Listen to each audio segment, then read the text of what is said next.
오늘도 비례대표 1번 후보와 함께 정당의 대표 공약에 대해서 이야기 나눠보겠습니다. 오늘은 노동당 비례대표 1번 후보 용혜인 후보 나와 있습니다. 어서 오십시오. 네, 안녕하세요. 반갑습니다. 예. 자, 우리 용혜인 후보 하면 많은 네. 분들이 가만히 있으라 친북 시위 제안자로 많이 알고 있어요. 그런데 여러 정당들 중에 용 후보가 왜 노동당을 선택하셨는지 먼저 좀 설명을 해주시죠. 네, 저는 뭐 거리에서 사실 이런저런 사회 운동들을 함께 하면서 개인적으로 성장했다고 생각하는데요.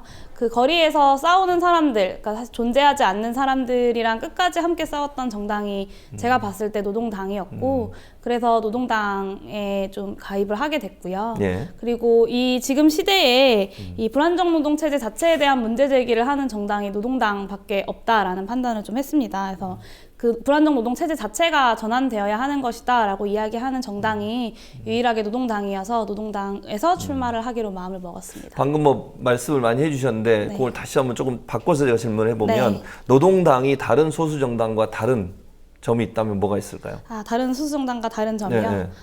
많은 진보 정당들이 뭐 크게 이제 세부적으로 공약을 보면 크게 다르지 않아 보일 수 있겠습니다만 이 체제 자체가 문제다. 이 저임금, 장시간, 불안정 노동 체제에서 청년들이 왜 고통당하고 있는지, 청년들이 고통받고 있는 문제가 무엇인지, 또 왜 청년들뿐만 아니라 이 한국의 헬조선이라고 불리는지에 대해서 자세하게 이야기하고 이 전반적인 한국 사회 자체 전체를 디자인하고 있는 정당이 노동당밖에 없다고 생각했기 때문에 그것이 좀 차이점이고 강점이라고 생각합니다. 그러면 노동당이 왜 용 후보를 1번, 비례대표 1번으로 선택했을까요? 네, 저는 정당의 비례대표 1번은 그 정당의 세계관이나 혹은 시대인식을 나타내는 얼굴이라고 생각을 하는데요. 저는 청년 후보로서 청년 문제를 많이 이야기하고 있습니다. 근데 이 청년 문제라는 것이 20대들만 겪는 문제가 아니라 사실은 한국 사회 전반에 있는 어떤 불안정 노동의 문제, 저임금의 문제, 경제적 불평등의 문제가 아직 사회에 진출하지 않은 혹은 이제 막 사회에 진출한 청년들을 통해서 조금 더 격렬하게 드러나고 있는 것뿐이라고 생각하고 이 청년 문제가 해결되기 위해서는 한국 사회의 불평등 문제 자체가 해결되어야 하는 것이다라는 이야기를 하고 있는데요. 그런 이야기가 노동당의 지금의 시대 인식과 잘 맞기 때문에 노동당의 비례 1번으로 나올 수 있지 않았나라고 생각합니다. 어떤 방식으로 선출을 하나요? 노동당의 비례대표요? 예. 저희는 이제 경선을 진행했고요. 당원들의 투표를 통해서 선출을 했고, 근데 정수보다 더 많은 후보가 선출되진 않아가지고요. 사실상 찬반 투표였지만, 그랬군요. 저와 이제 알바노조 전 위원장이고 지금 노동당 당 대표인 구교연 대표 두 명이 출마해서 투표를 통해서 선출되게 되었습니다. 지금 현재 비례대표 1번, 2번 네, 두 분만 계시는군요. 네. 자, 그러면 이게 아까도 말씀하셨지만 본인을 1번으로 선택한 노동당이 공약과도 연관이 있을 것 같아요. 네, 공약을 그렇죠. 잘 실현하고 또 잘 보여줄 수 있는 인물을 비례대표 1번으로 만들었을 텐데 그 대표적인 공약이 뭔지 좀 설명해 주시죠. 노동당의 정책은 지금의 경제가 위기다라는 말부터 시작을 하는데요. 경제가 위기다라고는 사실 새누리당도 이야기하고 많은 정당들이 이야기를 하고 있습니다. 네. 네, 노동당은 지금 사회의 한국 사회의 문제, 경제 위기는 일하는 사람들의 위기, 최저임금 받고 일하는 사람들의 위기, 비정규직들의 위기라고 생각하고 이 문제, 이 경제 위기를 해결하기 위해서 소득이 중요하다라고 생각하고 있습니다. 근데 이거는 뭐 노동당만 주장하는 것은 아니고 이미 IMF나 OECD 같은 국제기구들에서도 지금과 같은 저임금, 수출 중심의 경제성장 체제는 더 이상 불가능하다라는 보고서들을 내고 있어요. 근데 한국 정부만 유일하게 반대로 지금의 수출 중심의 저임금 체제를 강화하겠다는 입장을 내고 있는 것이고 노동당도 이런 소득 중심의 내수 중심 경제 체제로 전환되어야 한다라는 주장을 하고 있습니다. 그래서 최저임금을 대폭적으로 인상해서 최저임금을 10,000원까지 올리자. 그것도 2017년부터 당장 올려야 한다. 이 문제가 굉장히 시급한 문제다라고 생각하고 있고요. 이와 더불어서 이제 월 30만 원의 기본소득을 모든 국민에게 지급하는 정책을 가지고 있고 이것과 더불어서 일자리를 갖지 않으면 사실 소득을 얻을 수 없는 문제가 있잖아요. 그리고 청년 일자리 문제가 굉장히 심각하다고 하는데 일자리 자체를 늘리는 정책들도 필요합니다. 그래서 지금 현재 한국 사회에서 80시간까지 일할 수 있거든요, 일주일에. 네, 이 시간을 주 35시간 플러스 5시간, 총 최대 40시간으로 좀 획기적으로 줄여야 한다라는 정책을 가지고 있고, 그래서 5시 퇴근법이라는 공약을 가지고 있습니다. 그럼 기본소득을 공약으로 지금 내세웠다고 말씀하셨는데 네. 문제는 이제 재원이잖아요. 그렇죠. 그걸 뭐 소득을 당연히 주면 좋죠. 근데 이거를 어떻게 우리가 재원을 마련할까가 내가 볼 때는 이제 뭐 새누리당도 공격을 할 네. 거고 또 다른 정당들도 공격을 할 텐데 어떤 방식으로 재원을 마련할 생각이십니까? 지금 대한민국 그 정부 예산이 400조가 조금 안 되거든요. 예. 근데 지금의 재정 상태로 기본소득을 할 수는 당연히 없다고 생각하고요. 예. 기본소득을 월 30만 원씩 모든 국민에게 지급하는데 한 167.5조 정도가 들어갑니다. 거의 170조 정도가 들어가는데요. 예. 노동당의 재정 모델은 다른 나라들보다 세금을 어마어마하게 많이 걷자라는 것은 아니고요. 예. 딱 OECD 평균만큼만 일단 걷어보자라는 예. 것입니다. 한국의 그 GDP 대비 총조세 부담률이 OECD 평균 한 34% 정도가 돼요. GDP에서 이제 34% 정도를 세금으로 걷는 건데 예. 한국은 이보다 한 10% 정도 낮은 23.9% 정도가 되거든요. 예. 근데 이걸 OECD 평균 정도로만 올리면 그것도 재벌과 대기업들한테 걷어야 하는 거겠죠. 이렇게 OECD 평균 정도만 올리면 200조 정도의 예산을 확보할 수 있습니다. 그러면 사실 170조의 기본소득을 하고도 30조의 예산이 남는 거죠, 연간. 예. 이 30조를 가지고 또 무상 등록금이라던가 대중교통 공영화라던가 아니면 악성부채 탕감이라던가 더 많은 좀 상상과 기획들을 할 수 있다고 생각합니다. 그 이게 지금 말씀하신 것처럼 이렇게 마련할 수 있는 여러 가지 방법들이 있는데 왜 박근혜 정부는 지금까지 안 했을까요? 박근혜 정부가 누구를 위한 정부이냐를 다시 이야기하지 않을 수 없을 것 같고요. 예. 법인세를 96조를 인하하고 뭐 담배 가격 많이 올려가지고 그런 데서 사실 간접세 중심으로 세금을 걷고 있잖아요. 그렇죠.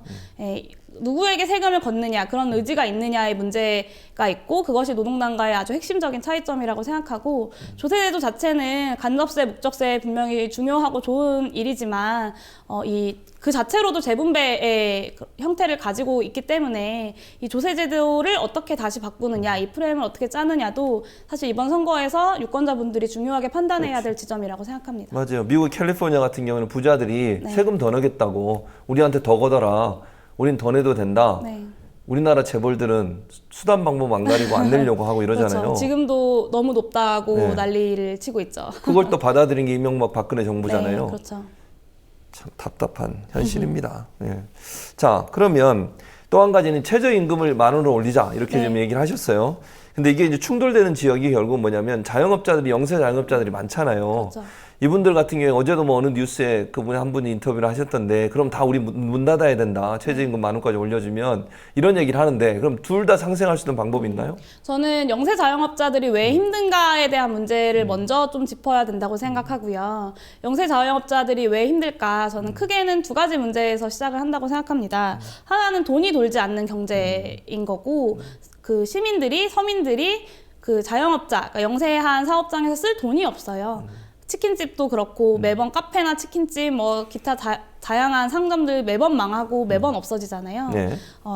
이렇게 쓸 돈이 없는 문제가 있는데 최저임금이 10,000원 정도로 오르면 물론 이제 인건비가 올라가는 측면이 있지만 그만큼 소비하는 사람들이 쓸 수 있는 돈이 늘어나기 때문에 이것들을 상쇄하는 효과들이 있을 것이라고 생각하고 예. 또 한 가지는 왜 이렇게 자영업자가 많은가에 대한 이야기를 해야 한다고 생각합니다.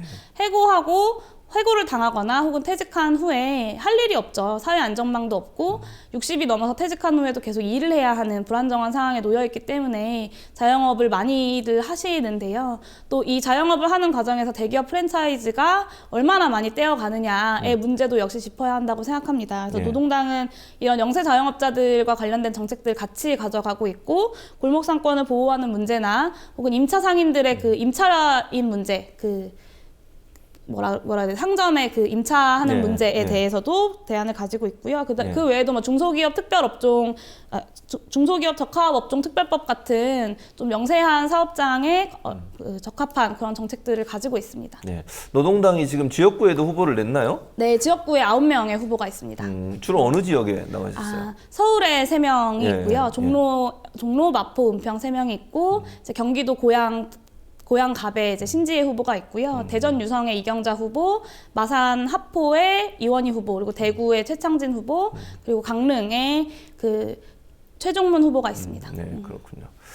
자, 또 한 가지 그러면 청년 정치인이라는 이제 네. 화두가 사실은 소수 정당들을 중심으로 해서 어제도 그 민중통합당인가 거기 비례대표 1번이 나오셨는데 민중연합당 네. 민중연합당 비례대표 1번이 어제 나오셨는데 프로그램에 이렇게 청년들이 이제 많이 정치 참여를 하잖아요. 네. 그리고 뭐 정당들에도 사실은 청년 비례대표에서 또 한두 명 집어넣고 이런데 본인만이 갖고 있는 어떤 그들과 차별성 뭐가 있다고 보세요? 네, 저는 청년 문제가 사실 작년 박근혜 정부가 6월 달에 이제 청년 일자리 문제가 심각하다라고 하면서 처음 임금 피크제라는 정책을 들고 나오면서 한국 사회에서 청년 문제가 굉장히 화두가 되었는데요. 예. 박근혜 대통령이 청년들이 걱정돼서 잠이 안 온다고 하시기도 하고 예. 저는 청년 문제가 단순히 청년들이 20대여서 겪는 문제가 아니라고 이야기하고 있고 그것이 저만의 좀 특별한 점이자 좀 강점이라고 생각합니다. 아까 말씀드렸던 것처럼 한국 사회 전반에 퍼져 있는 저임금의 문제, 불안정한 일자리의 문제가 이제 막 사회에 진출하는 20대들을 통해서 드러나고 있는 것뿐이라고 생각하고 이 문제를 그냥 유지시키고 유예시키는 정책들 혹은 고통을 조금 줄여주는 정책들이 아니라 이 문제 자체를 해결할 수 있는 대안들을 노동당이 가지고 있다고 생각합니다. 또 한 가지는 저는 사회운동을 계속해왔고 이 사회운동을 만들어온 청년 후보라고 생각하는데요. 이 사회운동을 안고 이제 사회운동이 아니라 다른 정치를 하는 것이 아니라 사회운동을 안고 이런 사회운동을 하는 청년들과 함께 국회에 들어갈 수 있는 후보라고 생각합니다. 이제 한 가지 더 제가 물어볼게요. 네. 그러면 박근혜 대통령이 지금 19대 국회 말에 계속 국회를 압박하면서 인상 네. 써가면서 얘기했던 말이 뭐냐면 본인들이 내세운 정부 여당이 내세운 노동개혁 법안들이 통과가 안 돼가지고 일자리가 생기지 않고 청년들이 고통받고 있고 이렇게 얘기했어요? 네. 그 맞는 얘기인가요? 아니요, 틀린 이야기죠. 왜 틀린 얘기죠? 네, 저는 일자리 창출하는 정책을 가지고 있는 정당은 딱 새누리당과 노동당 두 개 정당밖에 없다고 생각하는데요. 이 일자리를 창출하는 방법이 잘못되었다라고 생각합니다.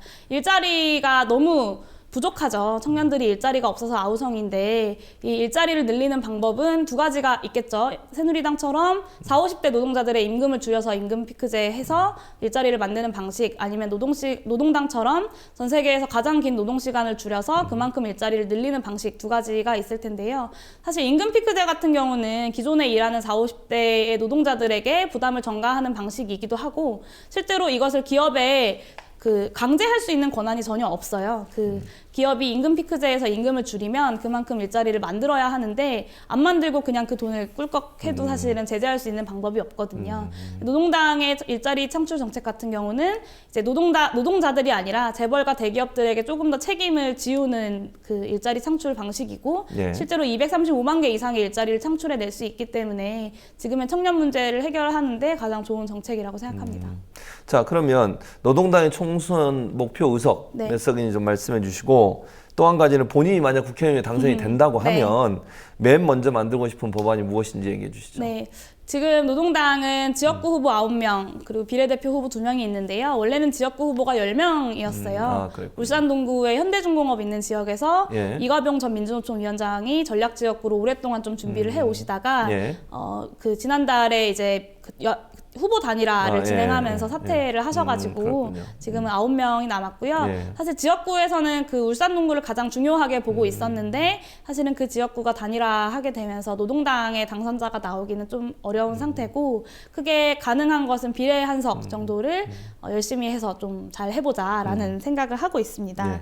그리고 국회의원이 되면 노동당은 1호 법안, 20대 1호 법안으로 20대 국회 1호 법안으로 최저임금 1만 원법을 이야기하고 있습니다. 국회에서 이제 선거운동 시작하기 전에 전국의 예비 후보들에게 제안을 하기도 했고 그것들을 1호 법안으로 통과시키자라는 제안들을 했는데요.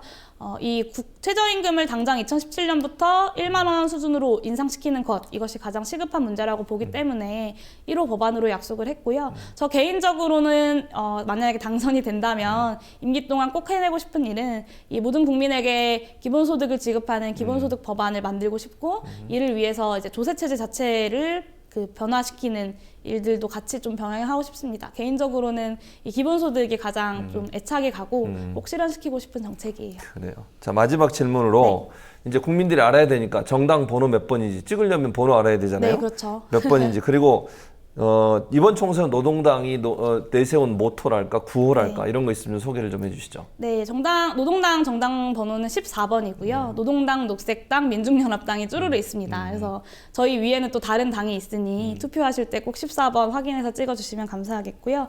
노동당의 가장 중요한 슬로건은 함께 살자입니다.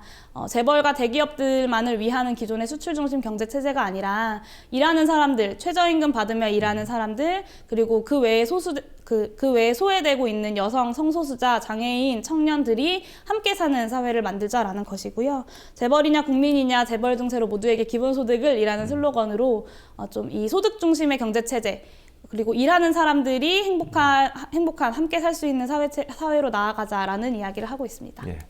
뭐 꼭 당선되셔서 네. 그 법안 만들어졌으면 좋겠고요. 오늘 나와주셔서 감사합니다. 네, 예. 감사합니다.